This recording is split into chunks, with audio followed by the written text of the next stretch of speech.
Bismillahirrahmanirrahim. Assalamualaikum warahmatullahi wabarakatuh. Hai my beloved student of 10 bisnis daring pemasaran. Gimana kabarnya? Semoga kita semua selalu dalam lindungan Allah dan selalu diberikan keselamatan, kesehatan oleh Allah Subhanahu wa taala. Amin. Bertemu lagi di kelas komunikasi bisnis bersama Miss Yakti. Hari ini kita akan membahas tentang surat niaga dalam bidang bisnis. Seperti yang kita tahu di pertemuan sebelum-sebelumnya, kita sudah membahas bagaimana komunikasi antara penjual dengan pembeli, komunikasi antara kita dengan pelanggan, ya, dengan calon pelanggan, komunikasi yang baik, membangun komunikasi yang baik, supaya tujuan dari komunikasi itu tercapai. Komunikasi itu sendiri adalah mengungkapkan atau mengekspresikan tujuan sehingga apa yang kita maksudkan itu bisa dimengerti oleh orang yang kita ajak bicara. Nah, surat, terutama surat niaga dalam bidang bisnis itu juga termasuk salah satu bentuk komunikasi tertulis antara penjual dengan calon pembelinya. Seperti itu.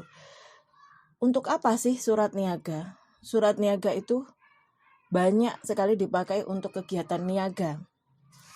Baik untuk keperluan yang menyangkut jual beli barang atau jasa maupun untuk memperlancar proses perniagaan itu sendiri. Surat itu merupakan bukti autentik, ya, bukti penguat kalau terjadi sesuatu hal yang tidak kita inginkan. Begitu juga dalam dunia niaga atau dunia bisnis. Surat niaga itu merupakan aktivitas sehari-hari yang dilakukan oleh perusahaan-perusahaan yang bergerak dalam dunia usaha. Apa saja perusahaan-perusahaan tersebut? Misalnya PT, firma, CV, toko, dealer, agen, dan lain-lain sebagainya. Terus bagaimana caranya menulis surat niaga?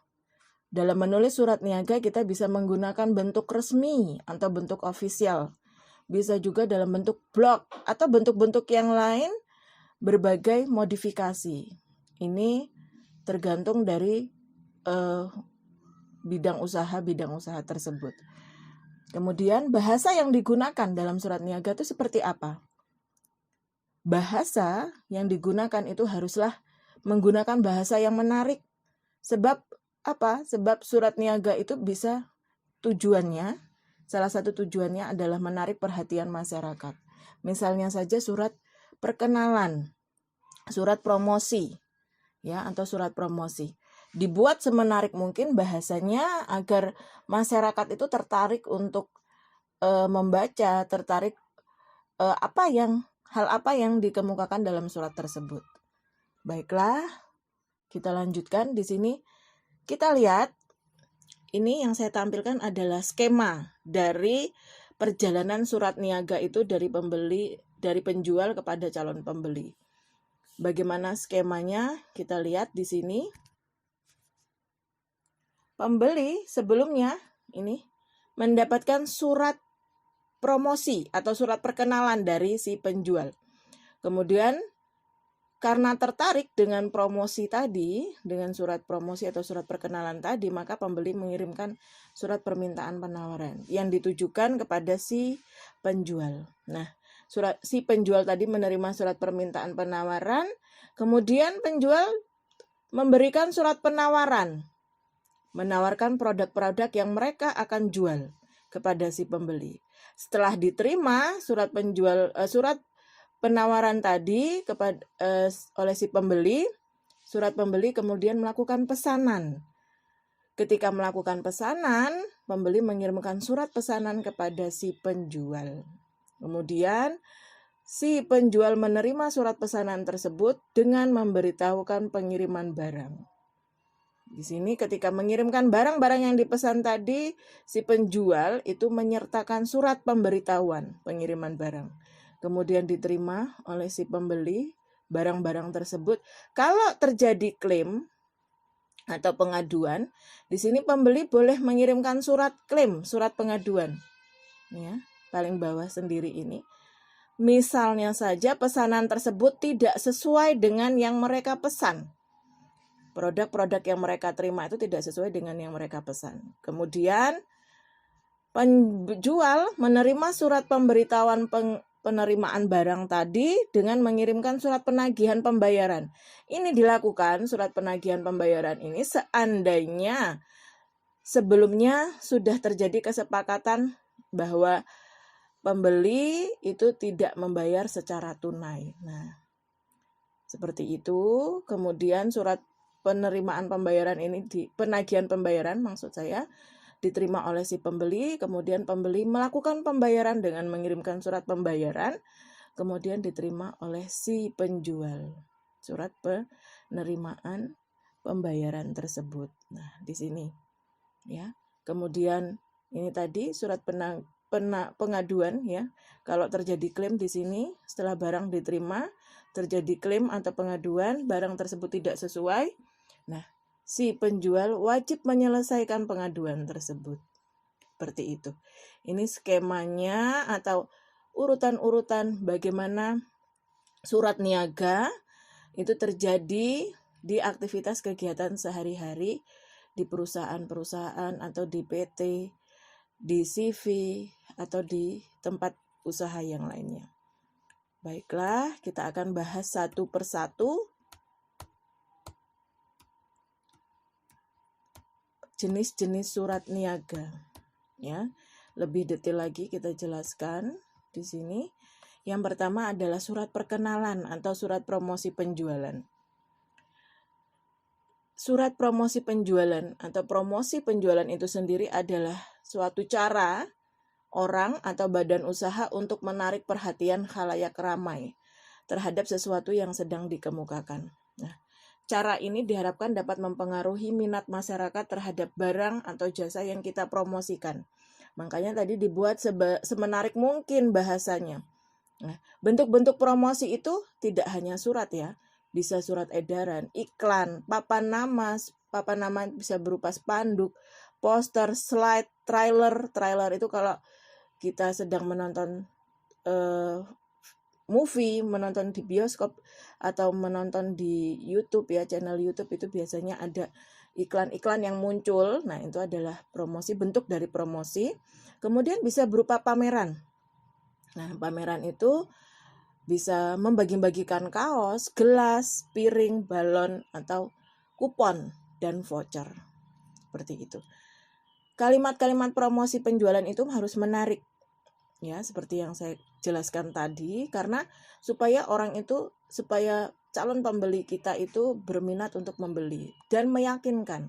Saya kasih contoh, misalnya, barang produksi kami akan memberikan manfaat yang besar bagi Anda. Atau contoh lain, kami yakin bahwa Anda akan mempergunakan kesempatan yang istimewa ini. Dan masih banyak yang lainnya. Seperti itu.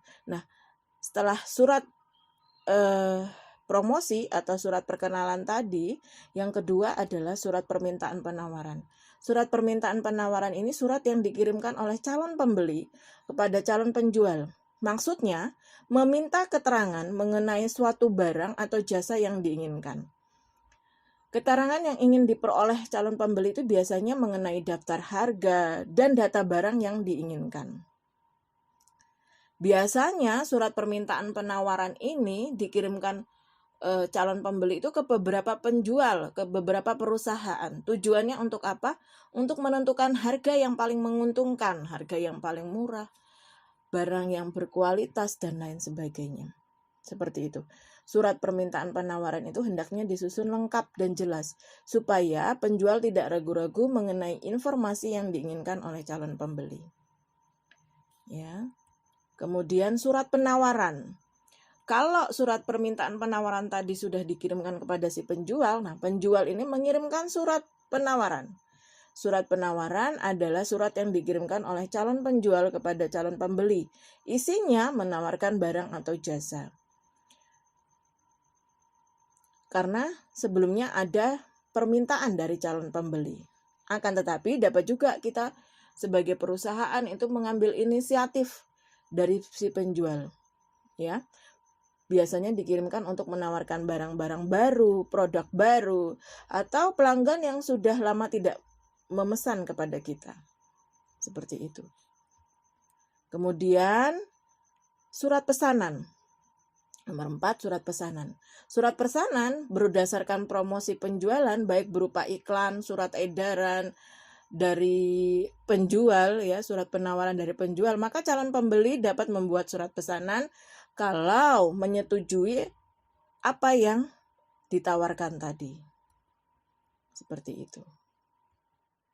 Pokok-pokok isi dari surat pesanan itu sangat perlu dikemukakan karena hal ini akan dijadikan bahan pertimbangan oleh penjual. Pokok-pokok isi surat pesanan itu apa saja? Misalnya menyebutkan dengan jelas nama, jenis barang, tipe, ukuran, kualitas, terus kesanggupan membayar, cara pembayaran dan pengiriman barang yang dikehendaki, waktu yang dikehendaki, cara penyerahan barang yang diinginkan. Seperti itu.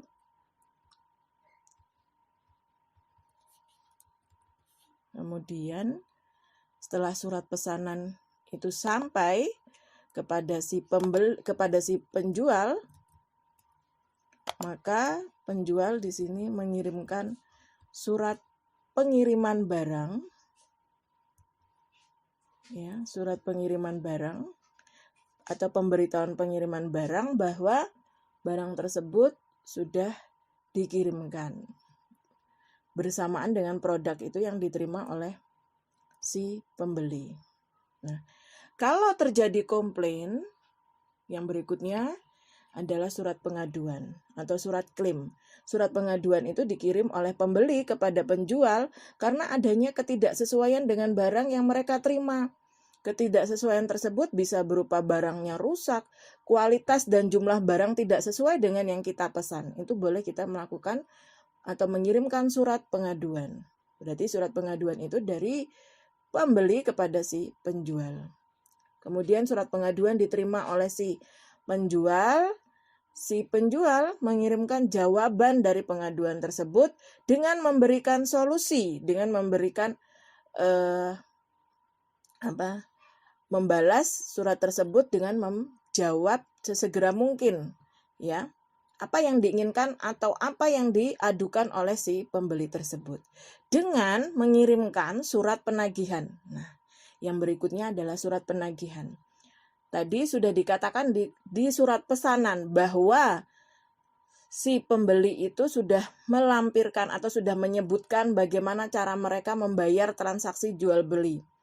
Nah, di sini di surat penagihan itu si penjual menagih apa yang sudah disepakati sebelumnya. Ya, surat penagihan itu dibuat karena transaksi jual beli yang dilakukan dengan menggunakan sistem utang atau non tunai.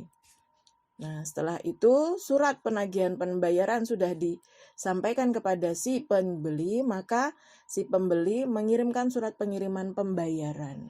Bagaimana, apakah mereka masih mau menangguhkan pembayarannya karena belum memiliki uang dan lain sebagainya. Seperti itu. Nah, itu tadi jenis-jenis surat niaga, mudah-mudahan bermanfaat buat kalian ya, bahwa setiap perusahaan itu pasti melakukan aktivitas yang namanya surat menyurat atau surat bisnis tersebut. Ya. Mudah-mudahan bisa dipahami. Sekian dulu dari saya, Miss Septikanteni. Terima kasih, sampai jumpa lagi. Wassalamualaikum warahmatullahi wabarakatuh.